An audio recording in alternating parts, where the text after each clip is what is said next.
सभेयो यजमानस्य वीरो जायताम् निकामे निकामेन पर्जन्यो न वर्षतु फलवत्यो न वोषधयः पच्यन्तां योगक्षेमो न कल्पेताम् ओम शांति शांति शांति ओम आप्यायन्तु ममाङ्गानि वाक्प्राणचक्षुः स्तोत्रमतो बलमिन्द्रियाणि च सर्वाणि सर्वो ब्रह्मोपनिषदम् माहं ब्रह्म निराकुर्याम् मा ब्रह्म निराकरोतु अनिराकरणम् अस्तु अनिराकरणं मे अस्तु तदात्मनि निरतेय उपनिषत्सु धर्माः ते मयि सन्तु ते मयि सन्तु ओम शांति शांति शांति ओम पूर्णमद पूर्णमिदं पूर्णात् पूर्णमुदच्यते पूर्णस्य पूर्णमादाय पूर्णमेवावशिष्यते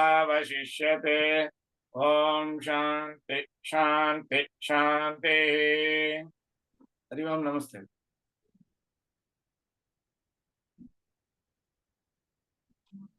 गुरुಗಳೇ ಮ್ಯೂಟ್ ಆಗಿದೆ. So as the prayer went now, Purnameva avasishyate. Konega ಏನು ಉಳಿಯುತ್ತೆ ಅಂದ್ರೆ only completely, because this we cannot at all do anything. However operations you do from the fullness, again it gets filled full. That's exactly the Ishvara and Paramatma. Because as you know, the Upanishad thinking also found in our Samhitas or Veda. ಅಜಾಯಮಾನೋ ಬಹುಧಾ ವಿಜಾಯತೆ ಅಂತ ತಸ್ಯ ಧೀರಾ ಪರಿಜಾನಂತಿ ಯೋನಿಂ ಅಂತ ಹೇಳ್ತೀವಿ. ಇನ್ನೊಂದೇನು, ಅಜಾಯಮಾನದ್ದು, he remains pure and full and he will be again dividing himself, but again he will become one only. That's why this Narayana, Paramatma, Ishvara is the ultimate Purna Purusha. That's why he is called as a Purushaha. The Purushottara Varatte. Amale, we have got many Upanishadic knowledge, where we are all given to the idea that we should be attempting to realize ourselves, to elevate ourselves, to understand ourselves, and see that why at all we are here, how at all we are here, what are the ultimate goals that we have got to work for in order to reach the final goal. So like that, this kind of thought process is being seen in the Upanishads. ವೇದ ಸಂಹಿತೆಗಳಲ್ಲೆಲ್ಲ ಸಂಹಿತೆಗಳೆಲ್ಲ ಮಂತ್ರಗಳು ಕೊಡ್ತಾರೆ. ಆರಣ್ಯಕದಲ್ಲಿ ಬ್ರಾಹ್ಮಣದಲ್ಲಿ ಅದರ ಅರ್ಥ ಹೇಳ್ತಾರೆ, ಅರ್ಥವಾದ ಅಂತಾರೆ. Then you have in next Maranyakas and Upanishad, you have got philosophical touches to all the Vedic mantras or Vedic thoughts. ಅಂದ್ರೆ ಅರ್ಥ ಏನು, ವಿಲಾಸವಿ ಅಂದರೆ ವಿಸ್ಡಮ್ ಇಲ್ಲದೆ ಇರುವ ಓದು ಉಪಯೋಗ ಇಲ್ಲ. That's why any educated person must be really wise, happy and managing and helping. ಅಂಥವ್ರು ಮಾತ್ರ ಗುಡ್ ಎಜುಕೇಷನಿಸ್ಟ್ ಅಂತಾರೆ. And therefore, ಈಗ we have the other day we had some talks on Mundakopanishatu, Kathopanishatu, and references to other Upanishads, because our scholars have divided, or given the number of Upanishads depending upon the priority wise or something like that. So they said there are 10 Upanishads, 108 Upanishads, and so on. So ಈ ಉಪನಿಷತ್ ಅಂದರೆ ನಮಗೇನು, we are trying to get the secrets unraveled to us, and that we practice and see that we choose a pathway and we go upwards. Because upwards ಹೋಗೋದೇ ನಮ್ಮ ಧ್ಯೇಯ. ಊರ್ಧ್ವಾಯ ನಮಃ, ಊರ್ಧ್ವಮುಖಾಯ ನಮಃ, ಊರ್ಧ್ವಲಿಂಗಾಯ ನಮಃ, ಊರ್ಧ್ವನೇ ನಮಃ. Understand? So that ಊರ್ಧ್ವತ್ವಂ is important. That is to go higher up in the spiritual pathways and see that we realize what we are like. Because The human birth is the only one birth among all births where there is scope for growth of intelligence, scope for enhancement of knowledge, scope for higher scope for higher achievements.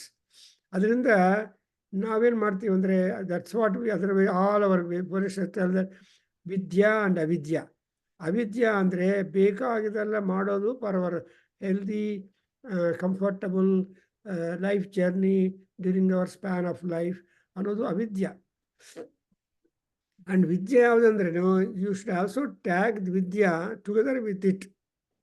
That's why in Taittiriya ಉಪನಿಷತ್ತಲ್ಲಿ ನಮ್ಗೇನು ಕೊಟ್ಟಿದ್ದಾರೆ ಪಾಠ ಅಂದರೆ ಆಚಾರ್ಯಾಯ ಪ್ರಿಯಂ ಧನಮಾಹೃತ್ಯ ಪ್ರಜಾತಂತು ಮಾ ವ್ಯವತ್ಸೇತ್ಸಿ. ಅದೊಂದು ಏಕೆ ಚಾಸ್ಮತ್ ಶ್ರೇಯ ಗುಂಸೋ ಬ್ರಾಹ್ಮಣ ತೇಷಾಂ ತ್ವಯಾಸನೆ ನ ಪ್ರಸ್ವಸಿತವ್ಯಂ. ನೋಡಿದ್ರ? So there is scope for ಆಧ್ಯಾತ್ಮಿಕ್ knowledge enhancement. There is scope for personal elevation and self achievement and self realisation. ಇವೆಲ್ಲ ನಮಗೆ ಉಪನಿಷತ್ತುಗಳಲ್ಲಿ ಬೆಳೆದಿದ್ದಾರೆ. ಅದರಿಂದ ಕೊನೆಗೆ ಎಲ್ಲಿ ನಮ್ಮ ಜ್ಞಾನ ಎಲ್ಲ ಹೋಗುತ್ತೆ ಅಂದರೆ ವೇದ ಓದಬೇಕು. ದಟ್ ಈಸ್ ನಾಲೆಡ್ಜ್ ಅಕ್ವೈರ್ ಮಾಡಬೇಕು. ಅಂಡ್ ಅದಕ್ಕೆ ಅಂತ ಏನು ಅಂದರೆ ಉಪನಿಷತ್ತು. ದಟ್ಸ್ ವೈ ಸೇ ವೇದಾಂತ ವಿಜ್ಞಾನ. C Vedanta also is A ವಿಜ್ಞಾನ. ಜ್ಞಾನ ಅಂಡ್ ವಿಜ್ಞಾನ. ಜ್ಞಾನ ಈಸ್ ನಾಲೆಡ್ಜ್, ವಿಜ್ಞಾನ ಈಸ್ ಪ್ರಾಕ್ಟಿಕಲ್ ನಾಲೆಡ್ಜ್. ಸೊ ಜ್ಞಾನ ವಿಜ್ಞಾನ ಸಂಪನ್ನ ಅಂತ ಹೇಳಿದಾಗ so he must be double-edged blade, should have the. So ಅದರಿಂದ ಇಲ್ಲಿ ಈ ಬೃಹದಾರಣ್ಯಕ Upanishad is one of the important Upanishads which has got 6 divisions, and as per the advice and or desire of one of our members, faculty said that sir minikanda ಮಾಡೋಣ. Okay, that because after all life ಅಲ್ಲಿ sacrifice knowledge ಇದೆ. For example, the first chapter of Brihadaranyaka Upanishad talks about the Ashwamedha Yaga, and then other philosophical significance. In fact, Ashwamedha Yaga is a big subject. Among all sacrifices, Ashwamedha Yaga is called royal consecration, which involves a lot of manpower, money power, and material power and cooperation, coordination. Only Maharajas can do it. Rich people can do it. ಅದರಿಂದ ಇಂಥದ್ದೆಲ್ಲ ಮಾಡೋದಕ್ಕೆ ಆಗಲ್ಲ. We cannot. ಕರ್ಮಕಾಂಡ, ಜ್ಞಾನಕಾಂಡ ಅಂತ ಹೇಳಿದಾಗ ಕರ್ಮಕಾಂಡ is you have to do. ಆ ಕರ್ಮಗಳೆಲ್ಲ ಮಾಡ್ತಾ ಇದ್ದರೆ ಆ ಕರ್ಮಗಳ ದ್ವಾರಾನೇ ನಮಗೆ ಬುದ್ಧಿಗೆ ಶಾರ್ಪ್ನೆಸ್ ಬರುತ್ತೆ.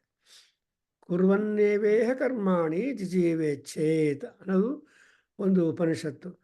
ಅದೇ ಅಲ್ಲದೆ ವಿಷ್ಣು ಸಹಸ್ರನಾಮದಲ್ಲಿ ನಾವು ಏನು ಹೇಳ್ಕೊಟ್ಟಿದ್ದಾರೆ, ಕರಣಂ ಕಾರಣಂ ಕರ್ತ ವಿಕರ್ತ ಗಹನೋ ಗುಹ ಒಂದು ಕಾರ್ಯಕಾರಣ. ಲಲಿತಾ ಸಹಸ್ರನಾಮ ಕಾರ್ಯಕಾರಣ ವಿನಿರ್ಮುಕ್ತ ಕಾವ್ಯಕೇಲಿ ತರಂಗಿತ ಅಂತ ಹೇಳಿದಾಗ ಇವೆಲ್ಲ ಏನು ಅಟ್ಯಾಚ್ ಆಗಬಾರ್ದು. ಕಾವ್ಯ ಕೇಳಿ ತರಂಗಿತ ಅಂತ ಹೇಳ್ತಾಳೆ. ಅಂದರೆ ಕಾವ್ಯಗಳನ್ನು ಕೇಳೋದು, ಕಾವ್ಯಗಳನ್ನು ಕಂಪೋಸ್ ಮಾಡೋದು. ಕಾವ್ಯ ಅಂದರೆ ಅರ್ಥ ಏನು? ಕಾವ್ಯ ಮೀನ್ಸ್ ವಿಸ್ಡಮ್. ಕಾವ್ಯ ಅಂದರೆ ಒಂದು full idea. That's what called ಪೂರ್ಣತ್ವಂ. ಪೂರ್ಣವಾದ ಒಂದು ಅಭಿಪ್ರಾಯವನ್ನು ಬಳಸೋದನ್ನು ಕಾವ್ಯ ಅಂತ ಹೇಳ್ತಾರೆ. ಆ ಕಾವ್ಯ ಮಾಡಿರುವವನು ಕವಿ. ಸೊ ಸಿಂಪಲ್ ಡೆಫಿನೇಷನ್ ಏನು? ಕವಿನಾ ಕೃತಂ ಕಾವ್ಯಮ್ಮನೆ. ಹಾಗೆ ಈ ಕಾವ್ಯಗಳಲ್ಲಿ ತುಂಬ ಉಪನಿಷತ್ತುಗಳ ಜ್ಞಾನ ಇದೆ, ವೇದಾಂತ ಜ್ಞಾನ ಇದೆ. ಸೊ ವೇದಾಂತ ವಿಜ್ಞಾನ. ಆ ವೇದಾಂತ ವಿಜ್ಞಾನದಿಂದ ಏನು ಬರುತ್ತೆ? What is the components of Vedanta ಅನ್ನೋದು ಮಾಡ್ಕೋಬೇಕು. ಏನು ವೇದಾಂತ ಕಾಂಪೊನೆಂಟ್ಸ್ ಅಂದರೆ ತ್ಯಾಗ, ವೈರಾಗ್ಯ, ಜ್ಞಾನಾರ್ಜನ, ಜಿಜ್ಞಾಸ ಎಕ್ಸೆಟ್ರಾ. ಇವೆಲ್ಲ they come under that. So ಅದು ಮಾತ್ರ. ಅದು ಇನ್ನೊಂದೇನೆಂದರೆ we come to know that ಈ ಪ್ರಪಂಚವೇ ನಮಗೆ ABCD Z ಅಲ್ಲ. And there is a B ಪ್ರಪಂಚ ಆಲ್ಸೋ ಅದರ್ ದ್ಯಾನ್ ದಿಸ್ ಪ್ರಪಂಚ. ಸೊ ಈ ಪ್ರಪಂಚ ನಮ್ಮ ಲೋಕಗಳಿರುತ್ತೆ, ನಮ್ಮ ಲೋಕ ಇರುತ್ತೆ. ಆದರೆ ಅವೆಲ್ಲ ಅದೇ ಫೈನಲ್ ಅಲ್ಲ. ಆದರೆ ದೆರ್ ಈಸ್ ಒನ್ ಪರಮಾತ್ಮ ಲೋಕಂ, ಪರಬ್ರಹ್ಮ ಲೋಕಂ. ಆ್ಯಂಡ್ ದಟ್ಸ್ ವೈ ಜಸೆ ಭೂಹು ಭುವಃ ಸುವಃ ಮಹಃ ಜನಃ ತಪಃ ಆ್ಯಂಡ್ ಈ ತರಹ ನಾವು ಒಂದೊಂದೊಂದು ಲೋಕಾలను ಮೆನ್ಷನ್ ಮಾಡ್ತಾ ಇರ್ತೀವಿ. ಸೊ ಅಲ್ಟಿಮೇಟ್ ಆಗಿ ಪರಮಾತ್ಮನ ಹತ್ರ ಹೋದರೆ ಏನಾಗತ್ತೆ ಅನ್ನೋದು ಒಂದು ಎಕ್ಸ್ಪೀರಿಯನ್ಸ್. ಆ್ಯಕ್ಚುಲಿ ನಮ್ಮ ಆತ್ಮ ಅನ್ನೋದು ಯಾವಾಗಲೂ ಜರ್ನಿ ಆತ್ಮ ಶರೀರದ ದ್ವಾರ ಸುಖಗಳನ್ನು ಅನುಭವಿಸೋದು ಒಂದು ಆಸ್ಪೆಕ್ಟು. ಇದೇ ಆತ್ಮ ಸ್ವಲ್ಪ ನಮ್ಮ ಆತ್ಮದ ಬಗ್ಗೆ ಜ್ಞಾನ ಮಾಡಿಕೊಂಡು ಶರೀರದ ಬಗ್ಗೆ, that's what we call as Shankaracharya ವೇದಾಂತಲ್ಲಿ ಶಾಸ್ತ್ರಂ ಶಾರೀರ ಮೀಮಾಂಸ ಅಂತಾರೆ. ಶಾರೀರ ಮೀಮಾಂಸ ಅಂದರೆ train to investigate our own body, and that you should make it a science. I mean, Shastram, ಅಂದರೆ that you should be able to analyze, understand, and also meddle all of those things. So ಅದು ಆ ರೀತಿಯಾಗಿ ನಾವು improve ಆಗಬೇಕು. So ಇಲ್ಲಿ 90th ಪೇಜಲ್ಲಿ we have noted, see ಅಯಂ ಪುರುಷಃ ಪ್ರಾಜ್ಞೇನ ಆತ್ಮನ ಸಂಪರಿಷ್ವಕ್ತಃ ನ ಬಾಹ್ಯಂ ಕಿಂಚನ ವೇದ. ಆ ಸೆಂಟೆನ್ಸನ್ನು ನಮ್ಮ ಯಾಜ್ಞವಲ್ಕ್ಯ ಮಹರ್ಷಿ ಎಲಾಬರೇಟ್ ಮಾಡ್ತಾ ಇದ್ದಾರೆ ಇನ್ ಸಬ್ಸಿಕ್ವೆಂಟ್ ಲೈನ್ಸ್. ಏನು ನಮಗೆ ಗೋಲು ಅಂದರೆ, ಏನು ನಾವೆಲ್ಲ ಮಾಮೂಲಾಗಿರ್ತೀವಿ, we are all ordinary people. ನಮ್ಮ ಗೋಲ್ಸು, ನಮ್ಮ ಪರಿಧಿ ಎಲ್ಲ ಇದಿರುತ್ತೆ. ಆದರೆ ಏನಾಗಬೇಕು ಅಂದರೆ, ಪ್ರಾಜ್ಞ ಆತ್ಮ ಈಸ್ ದೇರ್ ಆ್ಯಂಡ್ ಪುರುಷ ಈಸ್ ದೇರ್. ಪುರುಷ ಅಂದ್ರೇನು? ಪುರಿ ಸೇತೆ ಇತಿ ಪುರುಷಃ. ಪುರಿ ಅಂದರೆ city. So our body is a city, is a ಗ್ರಾಮಂ, is with all immunities inside the body. ನಮ್ಮ ಒಳಗಡೆ ನಮ್ಮ ಶರೀರದಲ್ಲಿರೋ ಅಮ್ಯುನಿಟೀಸ್ ಔಟ್ಸೈಡ್ ಇಲ್ಲ. ಆದರೂ ಕೂಡ ಆ ಶರೀರದಲ್ಲಿ ಎಲ್ಲ ಅಮ್ಯುನಿಟೀಸು ಗುಡ್, ಬ್ಯಾಡ್ ಆ್ಯಂಡ್ ಡಿಫರೆಂಟ್ ಇಟ್ಬಿಟ್ಟು ಕಳಿಸಿದ್ದಾನೆ. ಸತ್ವ ರಜಸ್ತಮೋ ಗುಣಗಳು. ಆ್ಯಂಡ್ ಯಾಕೆ ಕಳಿಸಿದ್ದಾನೆ ಅಂದರೆ ಧರ್ಮಾರ್ಥ ಕಾಮ ಮೋಕ್ಷಗಳು ಸಾಧಿಸಯ್ಯ. ಧರ್ಮ ಅರ್ಥ ಆ್ಯಂಡ್ ಕಾಮ ಮೋಕ್ಷ, ಈ ಎರಡು, ಈ 2 kinds of sets are there. So ಧರ್ಮಾದ ಅರ್ಥ ಪ್ರಭವತಿ, ಅರ್ಥ ಧರ್ಮ ಸಮುದ್ಭವ ಅಂತ ವಾಲ್ಮೀಕಿ ಮಹರ್ಷಿ ಹೇಳ್ತಾರೆ. And kama is the zeal and anxiety to continue the quest. So ಯಾವುದಾದ್ರೂ ಒಂದು ಕೆಲಸ ಮಾಡಬೇಕು ಅಂದರೆ ಅದರ ಮೇಲೆ ನಿಮ್ಮ ಗಮನ ಇರಬೇಕು, ಏಕಾಗ್ರತೆ ಇರಬೇಕು. Then only you will be able to progress.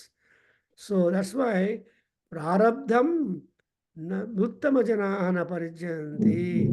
So ಪ್ರಾರಬ್ಧ ಅಂತ ಹೇಳ್ತಾರೆ, ನಮ್ಮ ಕರ್ಮ ಪ್ರಾರಬ್ಧ. ಪ್ರಾರಬ್ಧ ಅಂದರೆ that which is set the moment you are got the birth, then you are done. Supposing X is born on 15th November, 15th November ಅಥವಾ ಬಂದಿದ್ರೆ, ಸಪೋಸಿಂಗ್, ಇಮ್ಯಾಜಿನ್ ದಟ್ ಪರ್ಟಿಕ್ಯುಲರ್ ಜೀವ, ನಾವು ಅನ್ನೋದು ಎಲ್ಲಿದ್ದೀವೋ ಗೊತ್ತಿಲ್ಲ. Probably we can imagine 9 months minus ಮಾಡಿದರೆ, so some time around February or March of the month of the year, we should have entered into the mother's womb, and we underwent all the Garbhavasa, and we underwent all changes, debating, discussion, and all that. Ultimately, we are but not accepted for anything, and we are pushed into the world on that particular day, night or morning or anything like that. So this is happening, but before we don't know. ಹೋಗಲಿ 5, 80, 90, 60 for 20, 30 years ಬದುಕ್ತೀವಿ, ದೇಹವನ್ನು ಬಿಡ್ತೀವಿ, ಆಮೇಲೆ ಎಲ್ಲಿ ಹೋಗ್ತೀವಿ ಗೊತ್ತಿಲ್ಲ. So before ಗೊತ್ತಿಲ್ಲ, after ಗೊತ್ತಿಲ್ಲ. And but we are only aware of the on. ಅಂದರೆ ಡ್ಯೂರಿಂಗ್ ದಿ ಲೈಫ್ ಸ್ಪ್ಯಾನ್ ಏನಾಗುತ್ತೆ ಅದನ್ನು ಮಾತ್ರ ನಾವು ರೆಡಿ ಆಗಿ. ದೇರ್ ಫೋರ್ ಇದನ್ನು ನಮ್ಗೆ ಏನು ಮಾಡಬೇಕಂದ್ರೆ, ಪಾಸ್ಟ್ ಅರ್ಥ ಮಾಡ್ಕೋಬೇಕು, ಫ್ಯೂಚರ್ ಅರ್ಥ ಮಾಡಿಕೊಂಡು ಜಾಗರೂಕವಾಗಿ our body is fragile and be careful ಅಂತ ಮಾಡಿದರೆ it will be really a cycle, like it will be not revolving ಅಂತ ನಾನು ಅಂದ್ಕೊಂಡಿದ್ದೀನಿ. So some time in February, the being has entered into the Amma's womb. Otherwise, suppose it's to be delivered into this world on November or something like that. ಆ ತರಹ ಯೋಚನೆ ಮಾಡಿದರೆ ಆವಾಗ ನಮಗೆ truth ಗೊತ್ತಾಗತ್ತೆ, ನಾವು ಅನ್ನೋದು ಸತ್ಯವಲ್ಲ. ಆದರೆ ಏನು ಮಾಡಬೇಕು ಅಂದರೆ ಸಂಪರಿಷ್ವಕ್ತ, ಅಂದರೆ ಸಂಪರಿಷ್ವಕ್ತ. ಸಂಪರಿಷ್ವಕ್ತ, ಪರಿಷ್ವಕ್ತ ಅಂದರೆ ಎಂಬ್ರೇಸ್, ಸಂಪರಿಷ್ವಕ್ತ ಅಂದರೆ tight embrace. deep, tight embrace. Adrenu it is becoming almost one. So that's what we call English ಅಲ್ಲಿ ಅದಕ್ಕೇನೆ ಭಿನ್ನವಾಗಿರೋದು ಯಾವುದು ಆಲಿಂಗನ ಅಂತಾರೆ. ಸಂಪರಿಶ್ವ ಆಲಿಂಗನ ಅನ್ನೋದು ಹೇಳೋದಲ್ಲಿದೆ. ಆ ಅನ್ನೋದಕ್ಕೆ ದೀರ್ಘ ಮಾಡ್ತಾ ಇದ್ರೆ there absolutely something like Parvati and Parameswara. When they are Parvati, when she has occupied the 50% of the body of Shiva, not contented. She wanted to grab the remaining 50% to become completely a totality by herself. Shivashakti ಏಕಸ್ವರೂಪಿಣಿ. ಆ ಏಕತ್ವವನ್ನು ಹೊಂದೋದಕ್ಕೆ ತಾಯಿ try ಮಾಡ್ತಾ ಇರ್ತಾರೆ. So, but Shiva being a tapasvi is not much bothered about it. But Parvati, she is both here and elsewhere. So ಆ ಎರಡು double edged blade ಥರ ಇರೋ ಪಾರ್ವತಿ ಅವರು ಆ ತಾಯಿ ಆ ಶಿವನಿಂದ ಎಷ್ಟೊಂದು ಜ್ಞಾನ ತಗೊಂಡಿದ್ದಾನೆ. ನೀವು ಎಲ್ಲಿ ನೋಡಿದ್ರು ಪಾರ್ವತಿ ವಾಚ, ಈಶ್ವರ ವಾಚ ಆ್ಯಂಡ್ ಈ ಥರ ಪ್ರಶ್ನೆಗಳು ಬರ್ತಾನೆ ಇದೆ. ಚಾಮುಂಡಿ. ಸೊ ಈ ಥರ ನಮಗೆ ಬಂದರೆ ದೇವಿ ವಾಚ ಅಂದರೆ it is all the initiative that goes from the lady. And the man is committed to reply appropriately and see that the answer is something universal, ethical, and general, and it will be instructive to people at large for generations. ಅದರಿಂದ ಇಲ್ಲಿ ಪುರುಷಃ ಪ್ರಾಜ್ಞೇನ ಆತ್ಮನ ಸಂಪರಿಷ್ವಕ್ತಃ ಕ್ಯಾ ಹೋತಾ high, what is going to happen.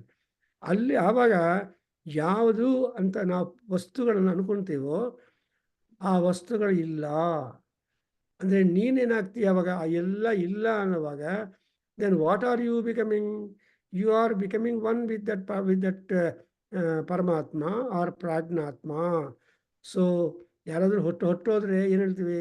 Happy soul ಅಂತ ಹೇಳಿ, happy soul. ದೇವ್ಸ್ happy body died ಅಂತ ಯಾರು ಹೇಳಲ್ಲ. Because body has no matter. ಕಳೇಬರಂ ದೇಹಂ ಆ್ಯಂಡ್ ಜರ್ಜರ ದೇಹಂ. ಸೊ ಈ ಥರ ಆ ಕ್ಯಾರೆಕ್ಟರಿಸ್ಟಿಕ್ಸ್ ಎಲ್ಲ ದೇಹಕ್ಕಿದೆ. ಅದರಿಂದ ಇಲ್ಲಿ ನೋಡಿದ್ರೆ ಅತ್ರ ಪಿತಾ ಭವತಿ, ಮಾತಾ ಪಿತಾ ಭವತಿ, ಅಮಾತಾ ಭವತಿ, ಲೋಕ ಅಲೋಕ ಭವತಿ, ದೇವಾ ವೇದ ಅತ್ರ ಅಸ್ತೇನೋ ಭವತಿ, ದೆನ್ ಭ್ರೂಣ. ಸೊ ಅದೆಲ್ಲ ಪಾಸಿಟಿವಿಟಿ. ಆ್ಯಂಡ್ ಆಮೇಲೆ ದೋಷಗಳು ಮಾಡ್ತಾ ಇರ್ತೀವಿ. ಇವಾಗ ನೋಡಿದರೆ ಕೋರ್ಟಲ್ಲಿ it all depends upon the lawyer's skill and ability and argumentative power, that a criminal can be argued that way he is not criminal. A murderer can be argued that way that he has not murdered. ಇವೆಲ್ಲ ಏನಾಗುತ್ತೆ ಅಂದರೆ intelligence. And that's why ಇಲ್ಲೇನಂದರೆ ಲೋಕ ಅಂದ್ರೆ the negative people can be and proved to be not negative. So ಅದನ್ನು ಇಲ್ಲಿ ಹೇಳ್ತಾರೆ ನೋಡಿದ್ರೆ, ಚಂಡಾಲ ಪೌಲಸ್ತ್ಯ ಶ್ರಮಣ ತಾಪಸು ಅನನ್ವಾಗತಂ ಪುಣ್ಯೇನ ಅನ್ವಾಗತಂ ಪಾಪೇನ ದೀರ್ಣೋ ಹೀ. ನಿಮ್ಮ ಅನನ್ವಾಗತಂ ಅಂದರೆ ನಿಮ್ಮ ಜೊತೆಯಲ್ಲಿ ಬರೋದು, ಬಂದಿದ್ದು ಯಾವುದು ಬರುತ್ತೆ ನಿಮ್ಮ ಜೊತೆಯಲ್ಲಿ? ಅಪ್ಪ ಬರಲ್ಲ, ಅಮ್ಮ ಬರಲ್ಲ, ಅವ್ರು ಮುಂದೆ ಹೊಟ್ಟೋಗ್ಬಿಡ್ತಾರೆ. ಅಕ್ಕ ಬರಲ್ಲ, ತಂಗಿ ಬರಲ್ಲ, ಅಣ್ಣ ಬರಲ್ಲ, ತಮ್ಮ ಬರಲ್ಲ, ಅವರು ಮುಂದೋ ಹಿಂದೇನೋ ಹೋಗ್ತಾರೆ. ನಿಮ್ಮ ಜೊತೆಯಲ್ಲಿ ಯಾರು ಬರ್ತಾರೆ ಅನ್ನೋದು ಕ್ವಶನ್ ಮಾರ್ಕ್. ಅದು ನಾವು ನೋಡಿದಾಗ ಸೂರ್ಯನ ಚಂದ್ರ ಇದ್ದಾಗ ಏನಾಗುತ್ತೆ, ನಮ್ಮ ಜೊತೆಯಲ್ಲಿ ನಮ್ಮ ಶೇಡು ಅಥವಾ ಛಾಯಾ. ಸೊ ನಮ್ಮ ನೆರಳಿರುತ್ತೆ. ಬೆಳಗ್ಗೆ ನೋಡಿದ್ರೆ ತುಂಬ ಉದ್ದ ಇರುತ್ತೆ, ಮಧ್ಯಾಹ್ನ ಅದನ್ನು ನೀವು ಕ್ರಾಸ್ ಮಾಡ್ಬೋದು, you can step out. But ಸಾಯಂಕಾಲ ಮತ್ತೆ ದೊಡ್ಡದಾಗತ್ತೆ. So this is how the shade. ಹೀಗೆ ಏನಾಯ್ತಂದರೆ ಪುಣ್ಯೇನ ಅನನ್ವಾಗತಂ ಪಾಪೇನ ಅನನ್ವಾಗತಂ ಪುಣ್ಯೇನ. ಈ ಪುಣ್ಯ ಆ್ಯಂಡ್ ಪಾಪ ಮಾತ್ರ ನಮ್ಮ ಜೊತೆಯಲ್ಲೇ ಇರುತ್ತೆ. ಅಂಡರ್ಸ್ಟ್ಯಾಂಡ್? ಸೊ ದಟ್ಸ್ ವೈ ಶಂಕರರು ಹೇಳ್ತಾರೆ, ಪುಣ್ಯ ಪಾಪೇ ದ್ವೇ ಏವ ಗಚ್ಚಂತಂ ಅನುಗಚ್ಚಂತಿ. ಗಚ್ಚಂತಿ ಅಂದರೆ ಬದುಕರುವಾಗಲಿ ಸತ್ತಿರುವಾಗಲಿ ಯಾವ ಸ್ಟೇಟಲ್ಲಿ ಸ್ಥಿತಿಯಲ್ಲಿ ನಾವಿದ್ದರೂ ಕೂಡ, in respective of the state in which you are, the ಪಾಪ ಪುಣ್ಯಾಸ್ are always with you. If you laugh, ಪುಣ್ಯಂ is operating. If you cry, the ಪಾಪಮ್ ಇಸ್ ಆಪರೇಟಿಂಗ್. ಸೊ ಯಾವ ಪರ್ಸೆಂಟೇಜ್ ಎಷ್ಟಿದೆಯೋ ಅಕಾರ್ಡಿಂಗ್ಲಿ ವಿ ಆರ್ ಎಂಜಾಯಿಂಗ್. ಕೆಲವರು ಇರ್ತಾರೆ ಎಷ್ಟೊಂದು humour ಅದು ಇದು ಆಗ್ತಾ ಇದ್ರು ಅಂತ ಬಿದ್ದಿರ್ತಾರೆ. They are not able to enjoy what is that. Some people are there who are just happier looking at small happy events even. So ಈ ಥರ ಜನರಲ್ಲಿದ್ದಾರೆ. ಆದರೂ ಇವೆಲ್ಲ ಯಾಕೆ ಅಂದರೆ ಅನನ್ವಾಗತಂ ಪುಣ್ಯೇನ ಅನಸ್ವಾಗತಂ ಪಾಪೇನ. ಈ ಎರಡು ಏನು ಮಾಡುತ್ತೆ ನನ್ನ ತೀರ್ಣೋ ಹೇ ತದಾ ಸರ್ವಾನ್ ಶೋಕಾನ್. ಸೊ ಏನು ಮಾಡುತ್ತಂದರೆ ನಮ್ಮ ಹೌದಮ್ಮ ಅಂಬರೇಡಿನ ಸೊ ಇಲ್ಲೇನು ಪಾಪೇನ ತೀರ್ಣ ಸದಾ ಶೋಕಾನ್ ಹೃದಯಸ್ಯ ಭವತಿ ಅಂತ. ಸೊ ಈ ಪಾಪ ಪುಣ್ಯಗಳಲ್ಲೇ ನಮಗೆ ನಮ್ಮ ರಕ್ಷ ಯಾವುದು ಅಂದರೆ ಪಾಪ ನಮ್ಮನ್ನು ಶಿಕ್ಷೆ ಬರುತ್ತೆ. ಶಿಕ್ಷೆ ಬಂದಾಗ ಕೂಡ ಸ್ವಲ್ಪ ಅಲ್ಪ ಅಂದರೆ ಪುಣ್ಯ ರಕ್ಷಣೆ ಮಾಡುತ್ತೆ. So there was one lesson from Panchatantra, ಪಾಪ ಬುದ್ಧಿ ಆ್ಯಂಡ್ ಪುಣ್ಯ ಬುದ್ಧಿ ಅಂತ ಒಂದು ಪಾಠ. Those people who studied PUC some years back with Sanskrit as a second language, they had one lesson in their non-detailed text, in the text regarding the Papa Buddhi and Punya Buddhi. Ee Papa Buddhi, Punya Buddhi, they became friends. Always Papa Buddhi, Punya Buddhi, friends agirtare. So they are friends. But ಏನು ಮಾಡ್ತಾ ಅಂದರೆ 4 minutes. So ಈ ಪುಣ್ಯ ಬುದ್ಧಿ ಪಾಪ ಬುದ್ಧಿ ಏನು ಮಾಡುತ್ತಂದರೆ ಯಾವಾಗಲೂ ಜೊತೆಯಲ್ಲಿ ಇರ್ತಾರಲ್ಲ. ಈ ಪುಣ್ಯ ಬುದ್ಧಿ ಪಾಪ ಬುದ್ಧಿಯನ್ನು ಕಂಟ್ರೋಲ್ ಮಾಡೋಣ ಅಂತ ಆದರೆ ನಂಬಿಡುತ್ತೆ. ಇದಕ್ಕೆ ಪಾಪ ಬುದ್ಧಿ ಇದೆ ಅಂತ ಮೀನಿಂಗ್ ಇರಲ್ಲ. But it will be having A feeling that Papa Buddhi is a good friend and he will properly guide.